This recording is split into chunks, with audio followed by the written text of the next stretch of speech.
அனைவருக்கும் வணக்கம். நம்ம இந்த வீடியோ பதிவில் பார்க்க இருக்கிறது கோஆப்ரேட்டிவ் ரிவிஷன் டெஸ்ட் 3க்கான கொஸ்டின் வித் ஆன்சர்ஸ் தான் பார்க்க போகிறோம். நீங்கள் நம்ம சேனலுக்கு புதியவராக இருந்தாலும் மறக்காமல் சேனலை சப்ஸ்கிரைப் பண்ணிடுங்க. நண்பர்கள் கூட்டுறவு வங்கி தேர்வுகளுக்கு படித்து கொண்டிருந்தாலும் அவர்களுக்கும் நம்முடைய சேனலை ஷேர் பண்ணிடுங்க. அவங்களுக்கும் மிகவும் பயனுள்ளதாக இருக்கும். நம்ம சேனல் சார்பாக கோஆப்ரேட்டிவ் எக்ஸாமுக்கு free revision test series start பண்ணியிருக்கிறோம். இந்த டெஸ்ட் நடைபெறக்கூடிய Telegram channel, WhatsApp channel link எல்லாமே கீழே டிஸ்கிரிப்ஷனில் இருந்து மறக்காமல் ஜாயின் பண்ணிக்கிடுங்க. வாங்க வீடியோக்குள்ள. முதல் கொஸ்டின், வெள்ளுடை வேந்தர் என்று அழைக்கப்பட்ட கூட்டுறவு முன்னோடி யார்? சர் பி.டி. தியாகராயர்.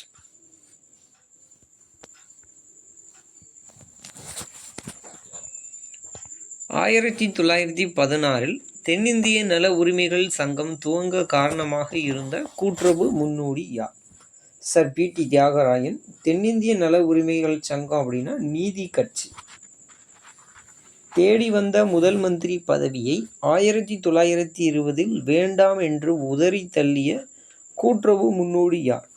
சர் பி.டி. தியாகராயன். இந்த கொஸ்டின்ஸ் 2020 சென்ட்ரல் கோஆப்ரேட்டிவ் எக்ஸாமில் கேட்டிருக்கிறாங்க. அண்ணாமலை பல்கலைக்கழகம் நிறுவ காரணமாக இருந்த கூட்டுறவு முன்னோடி யார்?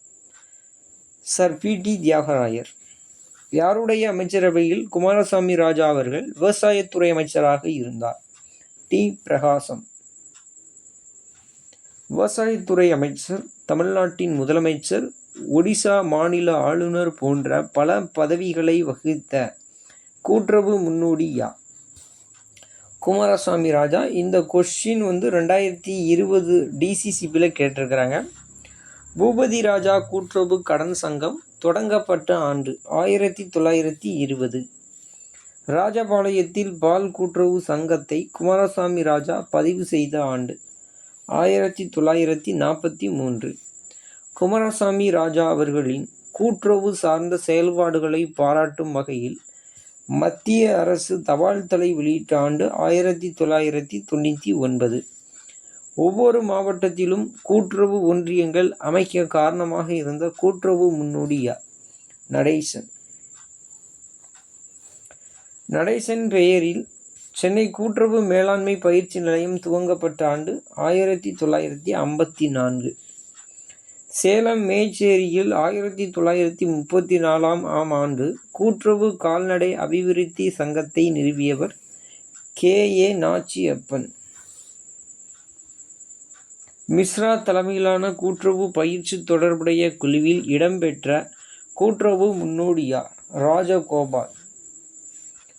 உலக கூட்டுறவு இயக்கத்தின் தந்தை என்று அழைக்கப்படுபவர் ராபர்ட் ஓவன். இது சென்ட்ரல் கோஆப்ரேட்டிவ் எக்ஸாமில் நிறையா கேட்டிருக்கிறாங்க. இந்த முதல் தொழிலாளர் குடியிருப்பை ராபர்ட் ஓவன் எந்த நாட்டில் நிறுவினார்? அமெரிக்கா.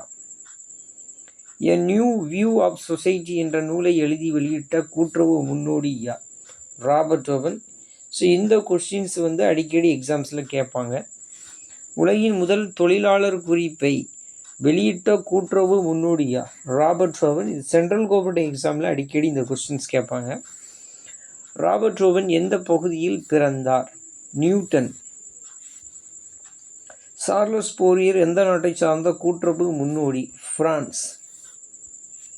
உற்பத்தியாளர்களின் அடிப்படையில் சமூகத்தை மறுகட்டமைக்க வாதிட்ட கூட்டுறவு முன்னோடி யார்? Charles Fourier. பகிர்மான கூட்டுறவின் தந்தை என்று அழைக்கப்படுபவர் யார்? William king. பிரிட்டன் கூட்டுறவு அறக்கட்டளை சங்கத்தை 1837 உருவாக்கியவர் யார்? William king.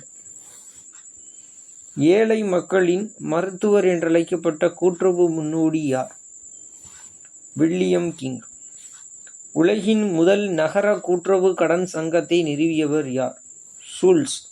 அதான் ஞாபகம், நகர கூட்டுறவு கடன் சங்கம்.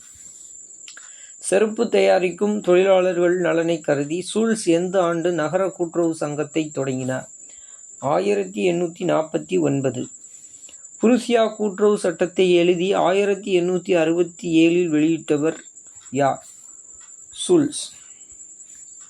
உலக கூட்டுறவு கடன் சங்கத்தின் பிறப்பிடமாக கருதப்படும் நாடு ஜெர்மனி. நில அடமான வங்கிகளின் பிறப்பிடமாக கருதப்படும் நாடு ஜெர்மனி. ஜெர்மனியின் முதல் கிராமிய மத்திய கூட்டுறவு வங்கி ரைஃபீசன் அவர்களால் துவங்கப்பட்ட ஆண்டு 1872. ரைஃபீசன் பிறந்த ஆண்டு 1818. இது வந்து சென்ட்ரல் கோஆபரேட்டிவ் எக்ஸாம்ஸில் அடிக்கடி கேட்டிருக்கிறாங்க கொஸ்டின். சுல்ஸ் பிறந்த ஆண்டு 1808. இதுவும் கேட்டிருக்கிறாங்க கொஸ்டின். ராக்டேல் நுகர்வோர் கூட்டுறவு சங்கம் துவங்கப்பட்ட நாள் எது? 21/12/1844. உலகின் முதல் நுகர்வோர் கூட்டுறவு சங்கமான ராக்டேல் கூட்டுறவு சங்கம் தொடங்கி ஓராண்டு இறுதிக்குள் எத்தனை உறுப்பினர்களை கொண்டிருந்தது? 74. இந்த கொஸ்டின் வந்து எஸ்ஆர்பி எக்ஸாம்ஸில் கேட்டிருக்கிறாங்க. உலகின் முதல் கிராம கூட்டுறவு கடன் சங்கம் ஜெர்மனியில் துவங்கப்பட்ட ஆண்டு 1864. இது எல்லா எக்ஸாம்ஸ்லையும் காமனாக கேட்பாங்க. ஜெர்மனியில் கிராம கூட்டுறவு கடன் சங்கங்களின் தேசிய ஒன்றியமான ரைஃபீசன் யூனியன் துவங்கப்பட்ட ஆண்டு 1877. இது லாஸ்ட் 2023 டிஆர்பியில் கேட்டிருக்கிறாங்க அந்த கொஸ்டின். ராக்டேல் கூட்டுறவு சங்கம் 1844 எத்தனை உறுப்பினர்களுடன் தொடங்கப்பட்டது? 28 நபர்கள் 28 பவுண்ட் மூலதனத்துடன் இந்த அமைப்பு துவங்கப்பட்டது. ஜெர்மனியில் கிராம கூட்டுறவு சங்கங்கள் எத்தகைய பொறுப்பில் பதிவு செய்யப்பட்டது? கிராம கூட்டுறவு சங்கம்னு எடுத்துக்கிட்டாலே வரையறா பொறுப்பு தான். நம்ம நோட்ஸில் வரையறுன்னு சொல்லி தப்பாக பிரிண்ட் ஆகிருக்கும், சரிங்களா? அதை திருத்திக்கிடுங்க.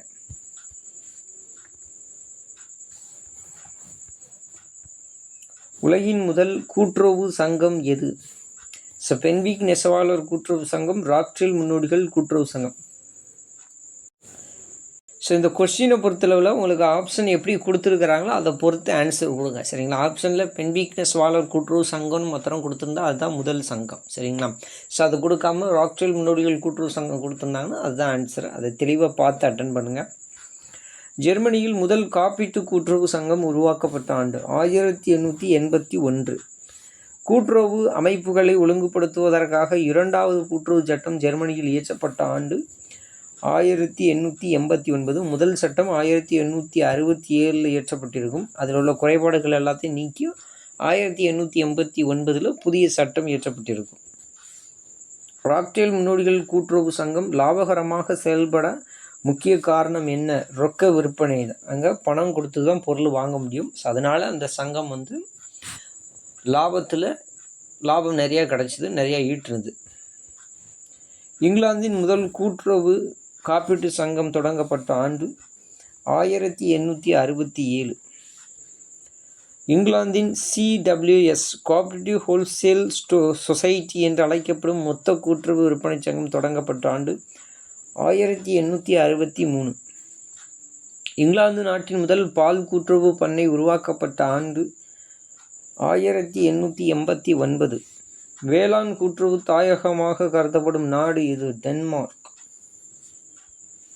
டென்மார்க் நாட்டின் முதல் பால் கூட்டுறவு சங்கம் 1882 யாருடைய முயற்சியால் உருவாக்கப்பட்டது? ஆண்டர்சன். இந்த கொஸ்டின்ஸ் வந்து சென்ட்ரல் கோஆபரேட்டிவில் அதிகமாக கேட்குறாங்க, அதனால் நல்லா தெளிவாக பார்த்துக்கிடுங்க. டென்மார்க் நாட்டில் உள்ள பால் கூட்டுறவு சங்கங்கள் தன்னுடைய பொருட்களை எந்த வியாபார குறியீட்டின் பேரில் விற்பனை செய்கின்றன? லூர் பிராண்ட். இந்த கொஸ்டின் அடிக்கடி கேட்பாங்க, அதையும் நல்லா ஞாபகம் வச்சுடுங்க. மேக்ஸிமம் இதில் முக்கியமான கொஸ்டின்ஸ் எல்லாமே உங்களுக்கு கவர் பண்ணி தான் கொடுத்துருப்பேன்.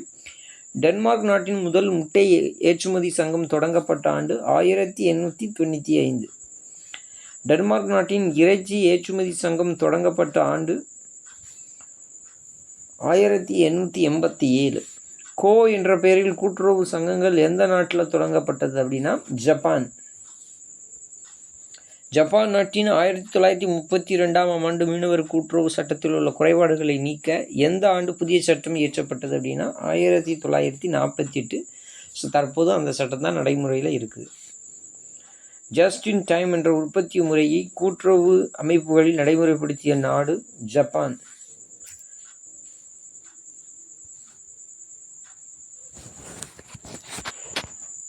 ஜப்பான் நாட்டில் குறைந்தபட்சம் எத்தனை நபர்களை கொண்டு சங்கத்தை தொடங்கலாம்னா 7 நபர்கள். ஜப்பான் நாட்டின் முதல் மத்திய கூட்டுறவு வங்கி தொடங்கப்பட்ட ஆண்டு 1923. உலகின் முதல் தீ விபத்தில் இழந்த வீடுகளை காப்பீடு செய்யும் சங்கம் அமெரிக்காவில் பிராங்க்லின் அவர்களால் தொடங்கப்பட்ட ஆண்டு 1752. அமெரிக்காவின் முதல் பால் கூட்டுறவு சங்கம் தொடங்கப்பட்ட ஆண்டு 1810.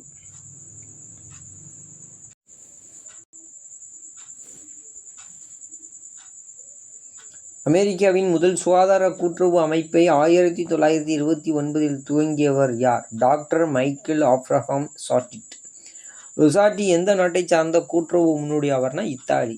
இத்தாலியில் குறைந்தபட்சம் எத்தனை உறுப்பினர்கள் கொண்டு கூட்டுறவு சங்கம் துவங்கலாம்? 9 உறுப்பினர்கள் கொண்டு ஒரு கூட்டுறவு சங்கத்தை நம்ம உருவாக்கலாம். உலம்பர்க் கிராம கூட்டுறவு சங்கங்கள் எந்த நாட்டில் துவங்கப்பட்டதுன்னா இத்தாலி. ருசாட்டி வகை கூட்டுறவு சங்கங்கள் எந்த வர்க்க மக்களுக்கு உதவியும் செய்யும் வகையில் தொடங்கப்பட்டனா நடுத்தர வர்க்க மக்கள். தொழிலாளர் கூட்டுறவு சங்கத்தின் முன்னோடிகளாக கருதப்படும் நாடு எதுனா இத்தாலி. பிரேசியாண்டி தொழிலாளர் கூட்டுறவு சங்கம் தொடங்கப்பட்ட நாடு இத்தாலி. உலகின் முதல் கிப்யூஷம் இஸ்ரேல் நாட்டில் தொடங்கப்பட்ட ஆண்டு 1910. இது ரொம்ப முக்கியமான கொஷின்ஸ். மொசோவ் கூட்டுறவு அமைப்பு இஸ்ரேல் நாட்டில் தொடங்கப்பட்ட ஆண்டு 1921. கூட்டுறவு போர்பண்டட் அமைப்பை ஸ்வீடன் நாட்டில் துவங்கியவர் யார்னா C.H. வான்கோச். இது ரொம்ப முக்கியமான கொஷின். கூட்டுறவு போர்பண்டட் அழைக்கப்படும் KF அமைப்பு தொடங்கப்பட்ட ஆண்டு 1899. ரொம்ப முக்கியமான கேள்வி. லோமா விளக்கு தொழிற்சாலை KF அமைப்பு 1930 எந்த நாடுகள் உதவியுடன் நிறுவியது? Denmark, Finland, Norway. இது ரொம்ப முக்கியமான கொஸ்டின். சென்ட்ரல் கவர்மெண்ட்டில் கேட்டிருக்கிறாங்க அடிக்கடி.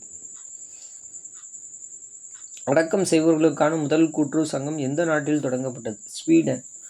டாக்டர் சன்யாசன் முதல் கூட்டுறவு சங்கத்தை சீனாவில் தொடங்கிய ஆண்டு 1912. முதலாக 1866 டென்மார்க்கில் நுகர்வோர் கூட்டுறவு சங்கம் நிறுவ காரணமாக இருந்தவர் பார்சர்ஜோன்.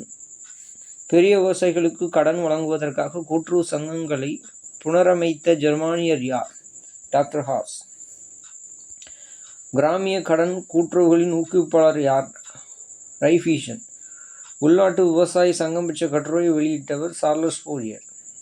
இங்கிலாந்து லங்காஷியரின் நவீன கூட்டுறவு இயக்கத்தை நிறுவியவர்கள் யார்னா ராக்செல் முன்னோடிகள்.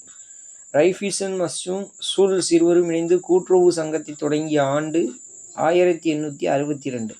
KF என்பதன் விரிவாக்கம் என்ன? கோஆபரேட்டிவ் போர்பண்டட். கூட்டுறவு இயக்கத்தை அமைப்பு ரீதியாக அமைக்க வித்திட்ட நாடு எதுனா இங்கிலாந்து. வீட்டு கூட்டுறவு வசதி இயக்கத்தின் பிறப்பிடமாக கருதப்படும் நாடு இங்கிலாந்து. புதிய ஒழுக்க உலகம் என்பதற்கு முன்னுரிமை வழங்கியவர் யாருன்னா Robert over. The new industrial and social world, புதிய தொழில்துறை மற்றும் சமூக உலகம் என்ற நூலை எழுதி வெளியிட்டவர் சார்லஸ் ஃபோரியர். சூல்ஸ் வங்கி டேஸ் பொறுப்பு அடிப்படையில் உருவாக்கப்பட்டது? வரையறுக்கப்பட்ட பொறுப்பு. டேஸ் உலகத்தின் முதல் கூட்டுறவு மாதிரி ஆகும்? ராக்செல். கூட்டுறவாளர் என்ற இதழை நடத்திய கூட்டுறவு முன்னோடியார்? William king. இது ரொம்ப முக்கியமான கொஸ்டின். இதில் ஒரு 84 கேள்விகள் நம்ம பார்த்துருக்குறோம். இந்த 84 கேள்விகளையும் தெளிவாக படிச்சுக்கிடுங்க. நம்ம சேனல் சார்பாக இதுவரைக்கும் 3 தேர்வு நம்ம கம்ப்ளீட் பண்ணியிருக்கிறோம். அடுத்தடுத்த தேர்வுகளில் நம்ம கொடுக்க போகிறோம். இந்த தேர்வுகளெலாம் நீங்கள் ப்ராப்பராக அட்டன் பண்ணணும்னா கண்டிப்பாக டெலிகிராம், வாட்ஸ்அப் சேனலில் கண்டிப்பாக ஜாயின் பண்ணிக்கிடுங்க. மற்றொரு வீடியோ பதிவில் உங்களை நான் சந்திக்கிறேன். நன்றி, வணக்கம்.